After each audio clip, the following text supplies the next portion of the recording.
Hey, what's going on, guys? This is Bobby Scoop here, and before we go into any actual news, I'd just like to apologize, and then apologize for SCCC as well, that we have not been uploading, but there has not been too much news in the community lately, so that's the reason for our lack of uploads, and also, of course, the holidays. We, of course, do have family things to attend to, and we've been also quite busy on Discord with a couple of projects that we've been working on, so hopefully they can be out soon, but they're going to be making exposing videos and actual exposing videos, not the silly Google slide videos we made on Discord for a couple of days ago. So yeah, hopefully those can come out soon. But without further ado, let's get right to the news. And with our first story, we have the top 3 this week. Of course, it's Christmas break for everyone. Everybody wants to grind, and of course, and one of the funniest stories, I guess we could say, is the 900,000 ceramic crucible. I know, by the one and only autistic fucking gaming, the king of BTD, and definitely our arch enemy, because come on, we're fucking scarce here. Let's get fucking real. We are the scarce of BTD. He's the fucking Keemstar of BTD. Of course, we gotta call him out for this. So, he grinded 900,000 ceramic crucible just to attempt to outgrind Marwan.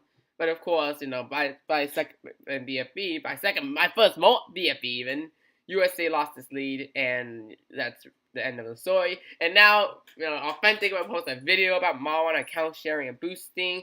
I don't want to get into this drama. That's just way too much. But all I'm gonna say is this is kind of hilarious to watch, and I enjoy watching it. So yeah.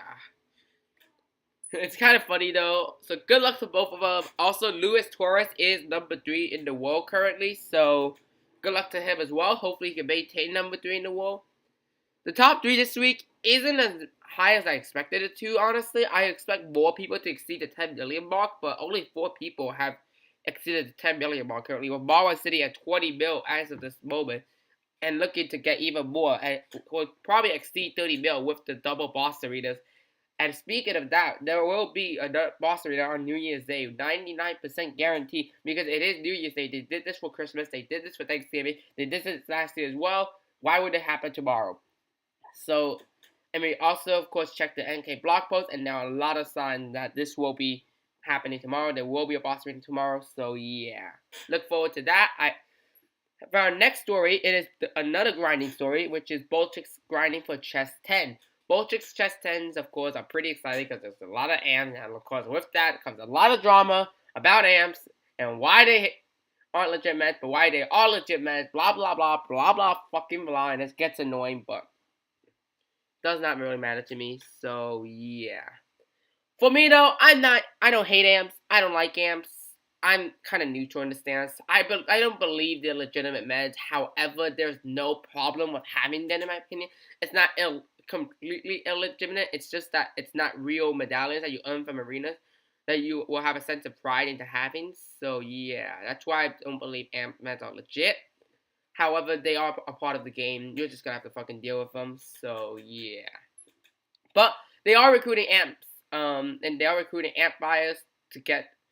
Of course, with that C10, they want some sweet rewards for their grinders, so they are requesting 2 amps to join. I know that might be kind of steep for some people, but of course, you do get the fire skin, the dart skin, and the snake skin, and those skins might be shafted out of rotation pretty soon, so, maybe you want to pick those up. I don't know. But, of course, a lot of people are getting also Christmas money as at this moment, so with that, of course, a lot of people might want to buy some amps, get some new skins for themselves, and maybe some medallions. So yeah, I don't want to make a video about amps. I might, but it really depends. Not really good to be going deep into the amp hole or anything. So yeah. Next up, we have the Crow server updates. I know this is a pretty decently big one, but the Crow server updates are definitely something that I want to talk about. So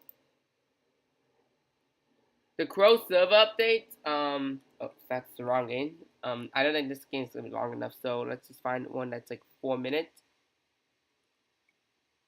I think this one will be fine, but yeah, so I can't record on the iPad, of course, like I said in the last video, so, but yeah, back to the story, the Crow server updates. The main reason why there's going to be server updates in Crow servers is because there has been some problems with moderation in the server. I completely understand that, and hopefully, things do patch up and things do come right. But I am an admin in the server, so I did have kind of a part of what to say about the issue currently. But the main problem with Curl server is that it's just growing, and with growing also comes toxicity. And I'm not gonna name anyone, but there are some people who I find really toxic in the server. But of course, now there are staff applications. So if you think you are mature enough and up to the task of becoming a moderator, apply for staff, and you guys can help us, maintain the server at peace. Our goal in Grow Server, of course, is to create a family-friendly environment, but of course to also, expand, because I did all the voice chat. It was a TITC server that was passed down, that the ownership was passed down to me, but the whole point of that server was to create a peaceful community where it would only be a few people and not grow, so toxicity wouldn't rise. Crow Server aims to maintain that, but it's growing, so it is kind of hard to maintain a mature audience.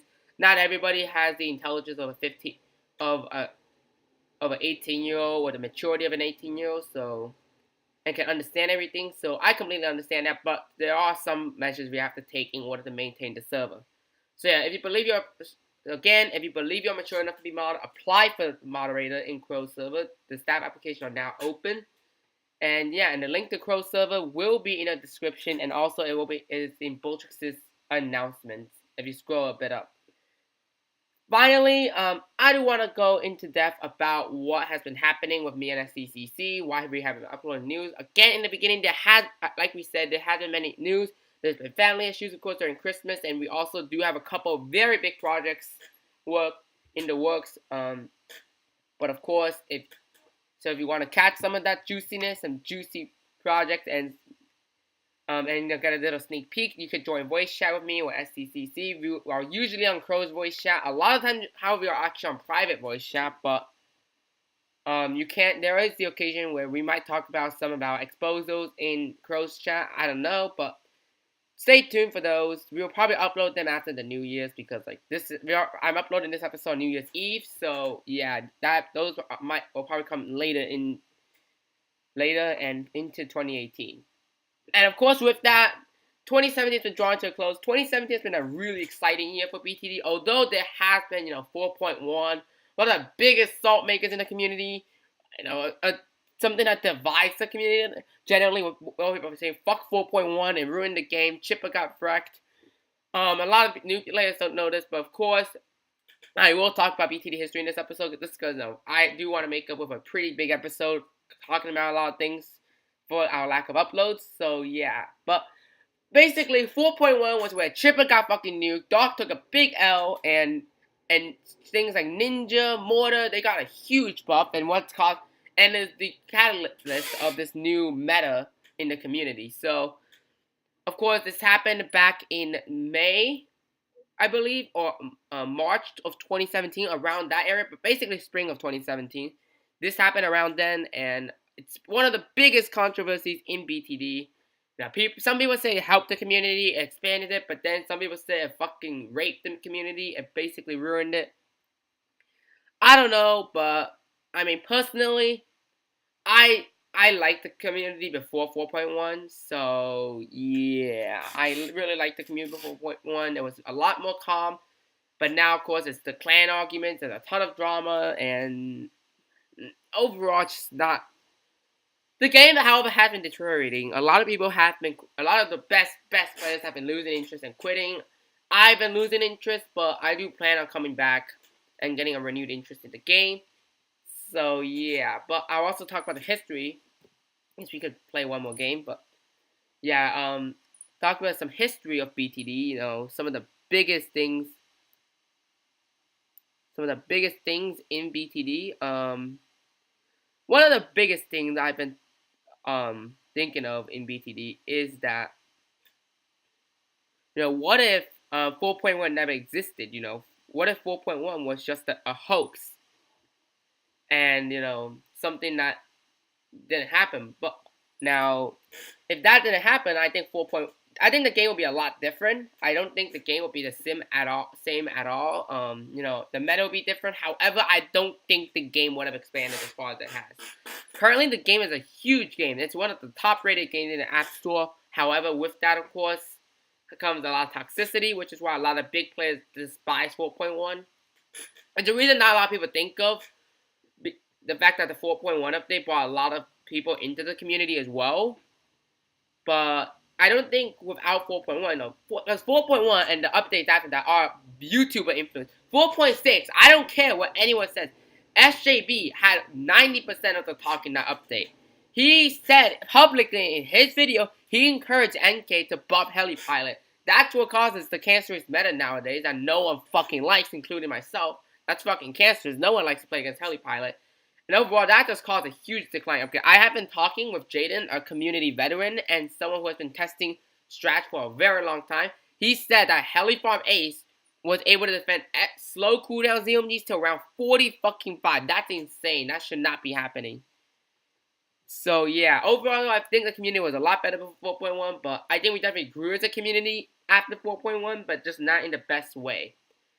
And with that, of course, I'd like to wish everyone a Merry Christmas. This episode will be wrapped up.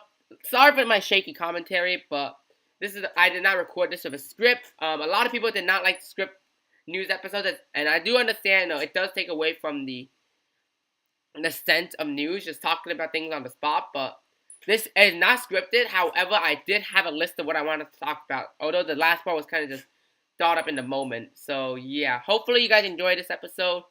Have a late Merry Christmas and have a fucking Happy New Year, and I'll see you guys in the next episode. Peace.